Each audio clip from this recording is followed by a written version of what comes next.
Hey, what's going on YouTube? Thanks for stopping by the channel. Glad and Bear here. Hey, listen, if you're planning a performance build, whether it be a cam, whether it be intake and exhaust, or you're thinking about that big board build, 131, 135, the latest and greatest parts, there are some things that you should absolutely do before you spend a single dollar. And this is a conversation you're not going to want to miss.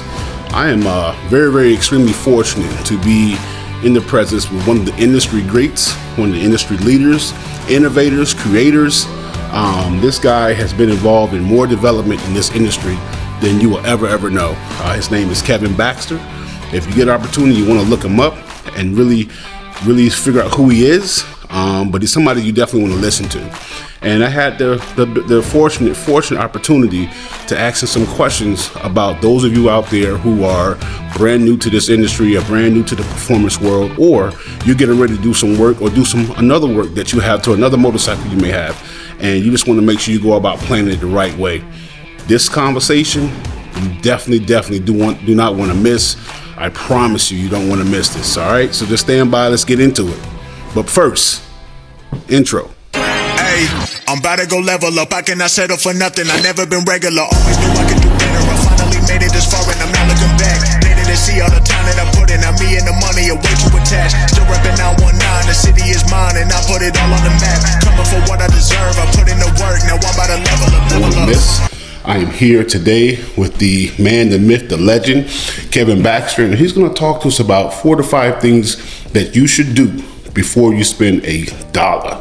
Kevin, thanks for stopping by. Hey, I'll tell you what. Absolutely, man. It's good to be here, bro. Yes, sir. It's definitely an honor to be with you these last 2 days, learning from you. You're a wealth of knowledge. You're an industry leader. And the industry leaders come to you, they trust you. And so this information you're about to give us now, I'm incredibly fortunate to spend time with you. But this information that you're gonna give to the YouTube family right now is incredibly important. And there's a lot of times that guys that, the industry has changed in a major way, and everybody wants performance now. Everybody wants to go fast. Everybody wants power. Ricky Bobby, baby. I just want to go fast. Everybody wants power. And so I got you. I just want to get your take or your opinion on what are 4 or 5 things guys should do before they spend a single cent. Man, that's an awesome question. I think for the folks that have watched my channel, and I think the thing that you've learned, and I go back to my Grammy and my pappy, right? Yeah. There's honesty that should exist in business, right? And when a fella trusts you with something he loves, like a motorcycle, it's his passion, then he trusts you with his hard-earned money, then he trusts you with your time, you owe that man the level of honesty, right? Yeah. But consumers have to accept responsibility too. It's a relationship. It should be a working, honest relationship. So I think the first thing that a person absolutely should do is seriously consider how they intend to use that motorcycle. To some degree, yeah, your buddies get you excited. You get excited for your group rides and your clubs and things that you're in, Right. And that's a wonderful part of it. But you have to be honest with yourself first and think about how you're truly going to use that motorcycle, right? Where you find the most enjoyment, right? And typically people start with exhaust. And performance-oriented minded folks, you immediately start looking dyno sheets and this and this and this. But understand the most money doesn't always equate the highest gains. We have to think of those things. That's correct. We have to dig through I'll call it the minutia of things. We got to be able to see through the smoke and mirrors sometimes. But we have to remember too that, a large portion of the reason we buy these bikes is because we like the look and the sound of them. We have to consider our significant others. Them on the back, what does it sound like, And I think the first realization is just being honest with yourself and thinking of where you enjoy that motorcycle the most. And I would like to encourage people, when you go out and buy yourself a new bike, you're excited, you're ready to go, I would not do modification to a stock motorcycle until you've spent time on it. And you genuinely ask yourself, what do you like or not like about that motorcycle? Because often I get brand new bikes off the showroom floor. It could be a 20-year-old bike drug off a barn, and that's the first question I ask. What do you like about it?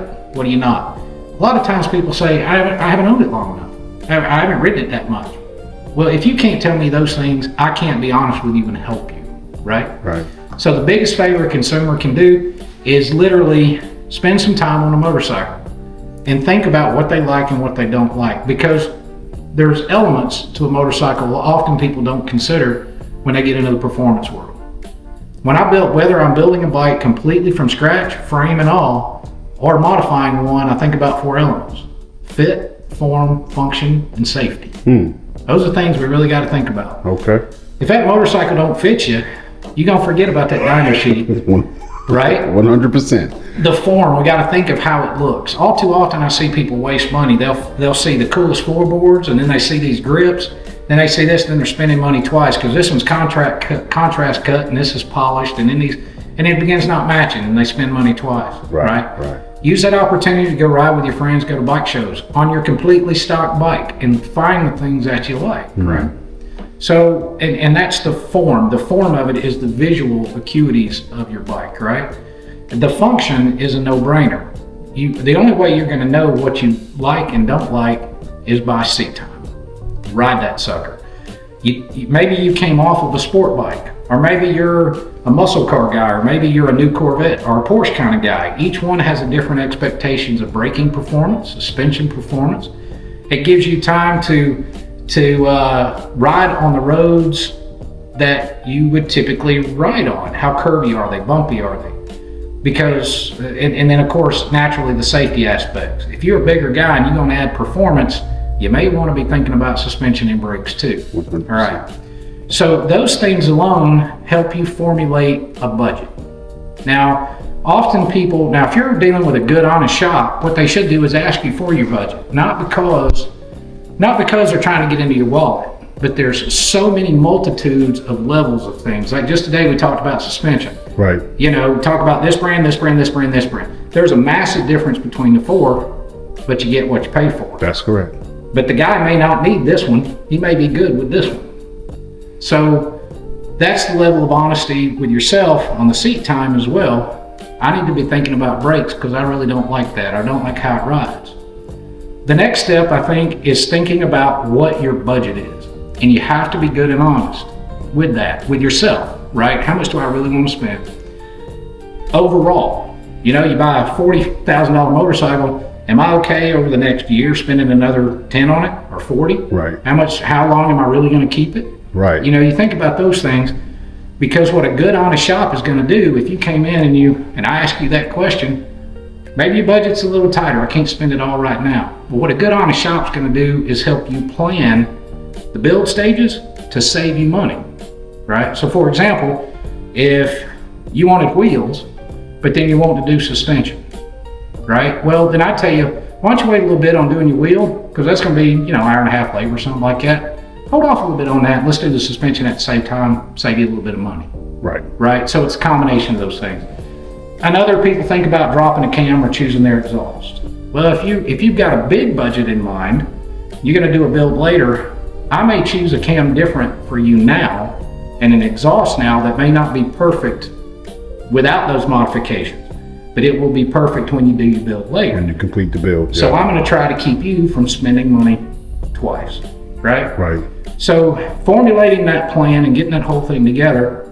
And on the aspect of budget, there's 5 things that determine what that budget should be, right? And I, as a shop, none of those 5 things have anything to do with me. That's all up to you. That's where the honesty comes in. So it's you trusting me when I ask you what's your budget, you understanding I'm not trying to just get into your wallet. Right. We're getting a plan together. We're building a relationship. We're going to be friends. So those 5 things: current condition of the motorcycle. All right, it's a no-brainer. Don't assume because it's new that it's perfect. All right. Talked about that. So current condition of the motorcycle, your right hand. How do you ride? How you live, or where you live. Right. Your environment, fuel octanes, altitudes, all those things. 4, how much power you want to make. And that's because to be reliable, you got to buy the complementary parts to suit the power you want to make in combination with your right hand, 100%. right? So throttle jockey, whop, whop, whop, whop, whop, hitting it. Those, it's cool, but it stresses things. You got to think about high horsepower type stuff. But the number 5 is the biggest and most important one, and that's the level of confidence you require in your motorcycle, right? There are so many choices that are out there and available. Some of it is minutia, some of it is marketing smoke and mirrors, but a talented builder that's well versed in the industry knows where to get the good stuff. And that's kind of what I want to talk to you about too. I have a question. How should somebody evaluate or weigh the performance versus the reliability of their motorcycle, right? Because sometimes, we may err on the side of getting more performance and the cost that comes with that and the parts that comes with that, but how reliable is that performance over a long period of time? And so the build should kind of mirror that. Speak a little bit about that, as far as just a few cautionary items somebody should definitely look at with that. So riding that fine line between performance and reliability, right? Yeah. That's one of those 5 elements, the level of confidence you require, right? And how much power you want to make. So there's no question, at some point, there is a diminishing return in reliability and longevity. And a good average rule of thumb, the further, and it is a statement, I'm not saying how far, but it's linear. The further you get away from 1 horsepower per cubic inch, you will have a diminishing return in longevity and reliability. The further and further you get away from it, you got to make other considerations. Now, I'm not saying performance can't be reliable, but your budget's got to be bigger for it. Yeah, that's right. That's right. That's the reality check. You see that's the reality check. So can I make an incredibly reliable 175, 180 horse and made all day long? But if that guy lives down in Phoenix and he's banging out 115, 20 degree days on the tarmac, then I'm going to be putting thermal coatings and exhaust ports on the valves. I'm going to use different materials. I'm going to use different clearances. Those things cost money. I'm going to put more things into it. So that's where the budget comes in, part of those 5 things, right? So it's that realistic, and you being honest with yourself, your builder being responsible and honest with you, and helping you to realize the compromises you may be making the further you get away. But then we have to think about the complementary parts in your right hand. That's when the $500 clutch baskets and the $1,000 clutches and the combos, and we think about these things that begin to come into play, and it adds up. Yeah. So I would say the biggest things that a person should do, to be honest with yourself, do the plan, think your budget, do that stuff. Pick a reputable shop. And that don't mean read every Google review. That means pick a shop. Just pick it. Go in and talk to them. If they start immediately telling you what to buy before they've asked you questions, stop. Okay? It's their job. It should be their job. In my mind, the way I run my business is I want to get to know you and your personality. I want to be your friend, shake your hand. I want to build engines for the people that I would break bread together with on Thanksgiving. Yes. And in order for us to do that, there has to be that level of honesty. So what I owe to you is to ask you the questions. They may be some silly questions. And what I say to everybody, one of the first questions I ask everybody is, how big of a boy are you? And they just think that's funny as crap, especially from the New England. They don't even know what that means. It's not a silly question. Those questions formulate the build, the process. And if they're not asking you questions to find out about you, that's a dangerous road to go down. 100%. That's a dangerous road. And they should be asking you more questions and listening to you more than they should be talking. That's when you know you're on the right path. Family, you are extremely lucky that this is free, because what he just told you was absolute gold. Gold. Sorry to interrupt, Mr. Baxter. I just had to let him know. And that's really it. And that's where the relationship starts. You deserve to be given options. And then the biggest thing my grandpappy told me, as I told y'all earlier, ask questions. I asked my grandpappy, how you know when a man knows what he's talking about? All you do is ask him why. And when you keep asking him why until you have enough information to second guess that man. And then do your own research. Don't be in a hurry. Investigate the whys. Why did he tell me this? Why did he tell me this? And typically what will happen, you'll find it's either I've always done it that way, which doing the same thing over and over again, and it can be doing it wrong, is not experience. You know, I've seen people that, I've been doing it this way for 30 years. Well, man, you could have done it that way for 1 year and done it exactly the same way wrong for the other 29. That don't mean you've been doing it right. That's right. It just means you've been doing it, You've just been doing it, that's right. So don't be afraid to question. I expect you to question me. If I tell you buy this $500 clutch basket, I fully expect you to say, Mr. Baxter, why do I need to buy that? And it should be my job to explain it. And it should not be full of minutia. I should encourage you to go other sources. Check me. Make sure I know what I'm talking about. And if I've told you something that don't sound right, I ask you to be honest with me. Mr. Baxter, I gave you an opportunity. This didn't sound right. Can you explain yourself? It's a relationship. That's what it should be. Yes, sir. When you're exchanging labor, the one thing that I can never get back, and your money, the one thing you work very hard for, there has to be two things there, right? 100%. Don't get in a hurry. Don't make quick decisions. Yeah. Ask the whys. And you'll either find someone will be able to give you stories and examples, tell you of their failures, things that work, things that don't, and give you options. Yes, sir. Those are the things that you know, I believe, that you're dealing with someone that's truly reputable. That's how you know. You ask the whys. Man. Family, this man is the salt of the earth, and how he is right now is exactly how he is in person. An awesome man, an industry leader. The industry leaders go to him. He is a wealth of knowledge. If you don't know who Kevin Baxter is, look him up. And we met here today because I'm attending his engine dynamics masterclass here in Tennessee at Fast Tunes, guys. Go online to that website right now. Sign up for the class. You're going to be doing this for a couple of more. Actually, we're doing it every single month for the rest of this year, 2 days before the Fast Tunes classes. So it'll be the Tuesday and Wednesday, and then Thursday, Friday, Saturday for the Fast Tunes classes. So the Fast Tunes dyno classes. Yeah, one session a month for the rest of the year. Yes, sir. Anyway, God bless you. He is the man. Guys, thank you. I appreciate you. Hey, stay tuned for the next video coming up, guys, and we'll keep you posted. But until then, be safe. Hey guys, I hope you found that information to be informative. Hope it helps you plan your next build.